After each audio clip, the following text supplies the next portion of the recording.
Halo semuanya, sebelumnya Assalamualaikum warahmatullahi wabarakatuh. Nah, bagaimana kabarnya semuanya anak-anak? Apakah sehat semua? Alhamdulillah, semoga kita selalu diberi kesehatan ya, agar kita dapat belajar pada hari ini dengan nyaman dan lancar. Sebelum kita memulai pelajaran pada kali ini, alangkah baiknya kita berdoa terlebih dahulu ya. Apakah ada yang mau memimpin berdoa? Ya, dipersilahkan. Berdoa dimulai.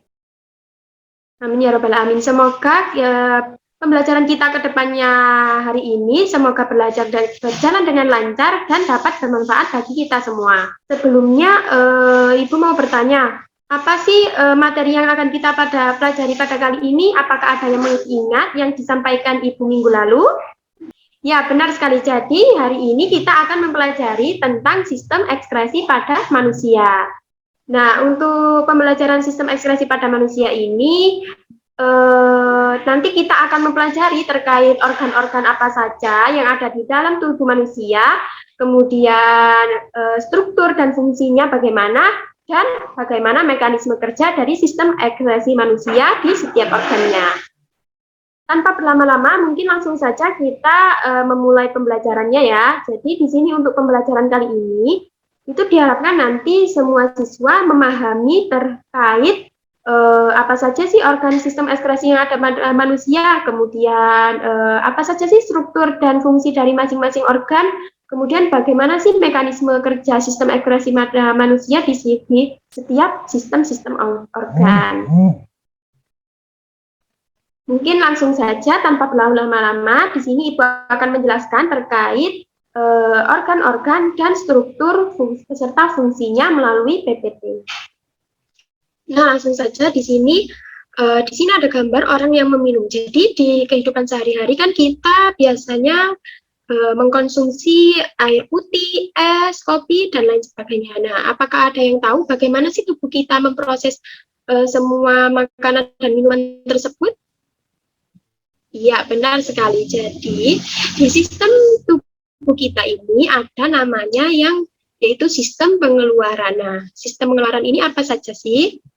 Nah, jadi sistem pengeluaran di sini ada 3, yaitu sistem defikasi, sekresi, dan ekskresi. Untuk sistem defikasi ini merupakan proses pengeluaran sisa-sisa pencernaan. Jadi, misalnya itu ada feses. Kemudian yang kedua ada sistem sekresi. Nah, untuk sistem sekresi sendiri ini merupakan proses pengeluaran sisa-sisa metabolisme yang masih dibutuhkan oleh tubuh kita. Contohnya itu ada enzim dan hormon. Nah, untuk yang ketiga di sini yaitu pembahasan kita pada kali ini yaitu pada materi sistem ekskresi. Apa sih sistem ekskresi itu? Nah, di PPT sudah dijelaskan bahwa sistem ekskresi itu adalah proses pengeluaran sisa metabolisme yang sudah tidak berguna lagi bagi tubuh kita. Jadi seperti contohnya itu ada urin, keringat, kemudian karbon dioksida, dan cairan empedu. Itu kan biasanya kita setelah minum atau di kegiatan sehari-hari. Di sini dapat kita lihat, biasanya kan kita kalau memakai kacamata kemudian kita bernafas, itu kan akan ada embun ya di kacamata. Nah, itu juga contoh salah satu sistem ekskresi. Kemudian yang kedua, ketika di cuaca dingin, kan sering sekali ya kita buang air kecil, nah itu pengeluaran urin itu juga contoh dari sistem ekskresi. Kemudian pada saat panas kita sehabis olahraga, pasti kita akan mengeluarkan keringat yang sangat banyak dari kulit kita. Nah, itu juga termasuk contoh sistem ekskresi, anak-anak. Langsung saja di sini sebelum kita membahas ke mekanisme dan strukturnya, apa saja sih alat-alat dari sistem ekskresi sendiri? Nah, di sini untuk alat-alat sistem ekskresi yaitu ada 4. Nah, untuk 4 ini apa saja, Ibu? Nah, di sini sudah ada pada PPT yaitu ada ginjal, kulit, hati, dan paru-paru. Di sini untuk menghafalkan alat ekskresi ini agar tidak lupa, Ibu punya caranya loh untuk mempersingkatnya, yaitu ginjal pupahat. Nah, apa sih yang ginjal pupahat itu, Ibu? Nah, untuk ginjal ini yaitu untuk alat ekskresi ginjal. Kemudian ku ini adalah singkatan dari kulit. Kemudian untuk pa itu singkatan dari paru-paru, dan hat singkatan dari alat ekspresi hati. Jadi silakan disingkat saja untuk mempermudah kalian dalam menghafal, yaitu ginjal pupahat. Bagaimana? Ya, benar sekali. Ginjal paha, ginjal, kulit, paru-paru, dan hati. Nah, setelah kita mempelajari alat ekskresi di sini, kita akan membahas terkait bagaimana sih caranya mekanisme dari alat-alat ekskresi tersebut itu bisa dikatakan sebagai sistem ekspresi. Bagaimana tuh mekanismenya? Nah, di sini kita akan mempelajarinya melalui video animasi. Di sini Ibu akan share screen kan video animasinya. Nah, untuk yang pertama di sini kita akan membahas terkait pembentukan urin dan pengeluaran urin yang terjadi pada alat ekskresi ginjal. Disimak dengan baik-baik ya. 3 tahapan yaitu filtrasi terjadi di glomerulus, reabsorpsi di tubulus proksimal, dan augmentasi di tubulus distal. Kemudian, hasil-hasil ekskresi akan dikumpulkan di tubulus kolektivus. Pembentukan urin di ginjal diawali dengan proses penyaringan zat sisa beracun atau filtrasi. Proses ini menghasilkan urin primer yang mengandung glukosa, asam amino, air, dan garam mineral. Kemudian terjadi proses reabsorpsi atau penyerapan kembali zat-zat yang masih diperlukan tubuh seperti air, glukosa, asam amino, ion natrium, kalium, kalsium, dan klorida. Proses ini menghasilkan urin sekunder. Selanjutnya, zat-zat akan mengalami augmentasi, yaitu proses penambahan zat yang tidak diperlukan oleh tubuh ke dalam tubulus contortus distal. Proses ini menghasilkan urin sesungguhnya yang mengandung air, urea, asam urat, kreatinin, kreatin, garam mineral, serta zat warna empedu. Setelah urin dibentuk, urin akan ditampung sementara di pelvis renalis, kemudian dialirkan ke ureter dan disimpan sementara di kantung kemih. Jika di dalam kantung kemih tersimpan urin sekitar 200-300 ml, akan timbul refleks rasa ingin buang air kecil. Urin pun dikeluarkan dari tubuh melalui uretra. Jadi, proses pengeluaran urin dimulai dari ginjal, ureter, kantung kemih, dan uretra. Nah, siapa yang mau menyimpulkan hasil dari video kali ini? Ya, silakan. Ya, jadi benar sekali. Untuk proses pembentukan urin tadi kan ada 3. Untuk yang pertama ada filtrasi, yaitu penyaringan. Di sini itu nanti akan menghasilkan urin primer seperti glukosa, asam amino, air, dan garam mineral. Kemudian yang kedua ada proses yaitu reabsorpsi, yaitu ada proses penyerapan. Nah, di sini untuk proses penyerapannya ini yaitu penyerapan kembali zat-zat yang masih diperlukan seperti air, glukosa, asam amino kan masih dibutuhkan. Nah, itu diserap kembali oleh tubuh kita. Dan untuk proses yang kedua ini itu nanti akan menghasilkan urin sekunder. Nah, tempatnya reabsorpsi ini yaitu ada di tubulus proksimal. Nah, untuk proses yang terakhir itu ada augmentasi atau proses penambahan. Nah, di sini itu nanti akan menghasilkan urin yang sesungguhnya. Jadi untuk proses yang ketiga ini akan menghasilkan urin yang sesungguhnya dan terjadi di tubulus distal. Iya, benar sekali. Jadi sudah paham ya untuk terkait mekanisme dari alat ekskresi ginjal, yaitu tepatnya pada pembentukan urin dan pengeluaran urin. Apakah ada yang belum jelas? Baik, kalau jelas kita akan lanjutkan ke alat ekskresi yang berikutnya, yaitu pada bagian kulit. Sistem saraf pusat atau hipotalamus, sehingga jumlah keringat yang dihasilkan tidak sama agar suhu tubuh tetap. Saat udara panas, kita lebih banyak mengeluarkan keringat, sedangkan saat dingin sebaliknya. Hal itu terjadi karena saat panas suhu tubuh akan meningkat yang menyebabkan pembuluh darah menjadi melebar. Aktivitas dari pembuluh darah tersebut dikirimkan ke hipotalamus, sehingga menyebabkan hipotalamus merespon dengan mengeluarkan enzim. Enzim ini akan memberi respon pada kelenjar keringat agar mengambil zat garam dan sisa metabolisme dari pembuluh darah. Kemudian, kulit akan membuka pori-pori sehingga dihasilkanlah keringat. Nah, setelah kita melihat proses pembentukan keringat tadi, apa ada yang mau menyimpulkan dari hasil video mekanisme yang kita tampilkan pada barusan ini? Ya, dipersilakan. Ya, jadi benar sekali dari teman kita untuk penjelasan proses pembentukan keringatnya. Di sini kan sesuai dengan mekanisme yang ada di video tadi. Untuk yang pertama, karena ketika suhu panas, kita kan akan mengeluarkan banyak sekali keringat. Nah, justru sebaliknya, apabila kita berada di suhu yang sangat dingin, itu kita tidak akan mengeluarkan keringat. Nah, di sini untuk pembentukan keringat sendiri, nah tadi kan untuk dikarenakan suhu tubuh yang meningkat akibat dari suhu udara yang sangat panas, itu nanti akan membuka pembuluh darah. Jadi pembuluh darah ini nanti akan melebar karena adanya suhu yang ada di tubuh kita itu meningkat. Nah, setelah itu aktivitas yang ada di pembuluh darah ini nanti akan mengirimkan sinyal yang ke bagian hipotalamus. Nah, untuk hipotalamus ini nanti akan memberikan respon berupa enzim yang dikeluarkan. Nah, untuk enzim ini nanti juga akan memberikan respon yaitu ke kelenjar keringat untuk mengambil zat garam.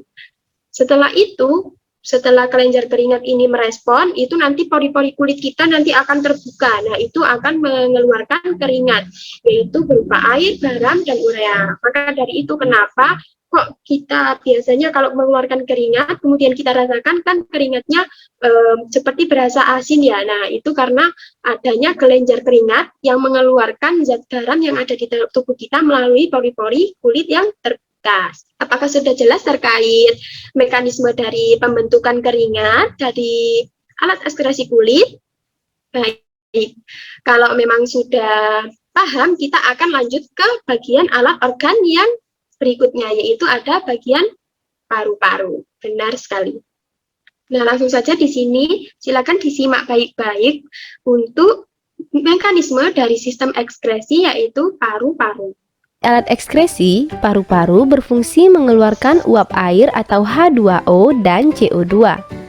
CO2 dan H2O dari hasil metabolisme diangkut oleh darah ke paru-paru, kemudian dibuang dengan cara difusi di alveolus, lalu dikeluarkan melalui lubang hidung. Oke teman-teman, demikianlah. Nah, jadi setelah penampilan video di mekanisme ekskresi paru-paru ini, apakah ada mau yang menyimpulkan dari bagaimana sih cara kerja paru-paru di sistem ekskresi pada manusia ini? Silakan. Iya, silakan. Ya, benar sekali dari penjelasan dari teman-teman kita tadi. Untuk sistem ekskresi pada paru-paru ini benar melalui sistem yaitu pernafasan. Jadi untuk alat ekskresi paru-paru ini akan mengeluarkan uap air dan karbon dioksida yang sudah tidak lagi dibutuhkan oleh tubuh kita. Jadi nanti akan dikeluarkan dengan melakukan proses yaitu pernafasan. Nah, untuk uap air dan karbon dioksida ini itu nanti akan diangkut oleh darah ke paru-paru, kemudian dibuang dengan darah difusi di bagian alveolus. Nah, jadi untuk sistem ekskresi pada paru-paru ini sangat penting bagi tubuh kita. Karena apa? Apabila uap air dan karbon dioksida yang sudah tidak lagi dibutuhkan oleh tubuh kita, jika tidak dikeluarkan, itu nanti akan menyebabkan racun beredar pada tubuh kita. Jadi alat sistem ekskresi paru-paru ini sangat penting bagi tubuh kita, seperti pada alat-alat sistem ekskresi yang lainnya. Mungkin bisa kita lanjut ke alat ekskresi yang terakhir, yaitu pada hati. Organ ekskresi, hati mampu memproduksi cairan empedu secara terus-menerus. Cairan empedu berasal dari penghancuran hemoglobin yang sudah tua. Hemoglobin ini akan diuraikan menjadi hemin, zat besi, dan globin. Zat besi dan globin akan disimpan di dalam hati, lalu dikirim ke sumsum tulang merah. Sementara itu, hemin akan dirombak menjadi bilirubin dan biliverdin. Bilirubin dan biliverdin ini merupakan zat warna bagi empedu dan mengandung warna hijau biru. Zat warna tersebut di dalam usus akan mengalami oksidasi menjadi urobilin. Urobilin lalu diekskresikan di dalam tubuh serta memberi warna kekuningan pada feses dan urin. Di sini berdasarkan video yang kita lihat, di sini nanti pada bagian hati itu akan mengeluarkan yaitu yang namanya cairan empedu. Nah, cairan empedu ini didapatkan dari mana sih, Bu? Ya, cairan empedu ini itu didapatkan dari adanya hemoglobin yang sudah tua. Jadi untuk hemoglobin yang sudah tua ini itu nanti akan diuraikan menjadi 3. Seperti pada video tadi disebutkan ada 3 yaitu zat besi, globin, dan hermin. Nah, dan hemin. Untuk zat besi dan globin ini nanti akan disimpan di dalam hati, kemudian akan dikirimkan ke bagian sumsum tulang belakang. Nah, sedangkan pada yang bagian hemin ini nanti hemin itu akan diuraikan lagi menjadi bilirubin dan biliverdin.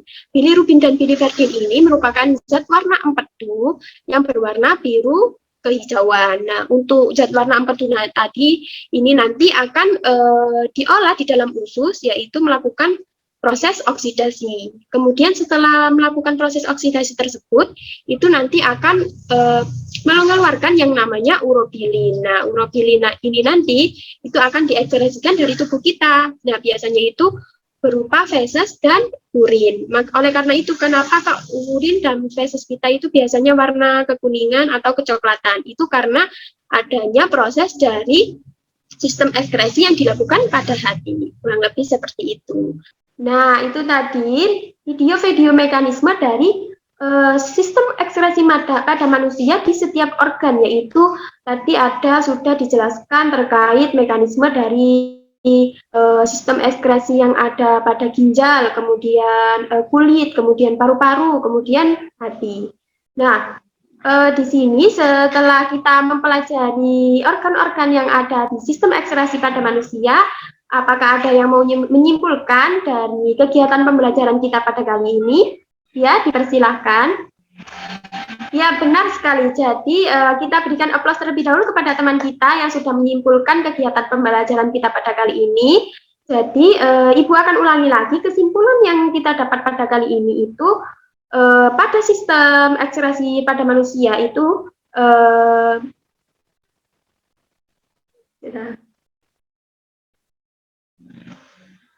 ya, benar sekali. Jadi kita berikan aplaus terlebih dahulu kepada teman kita yang sudah memberikan kesimpulannya pada kegiatan pembelajaran kali ini.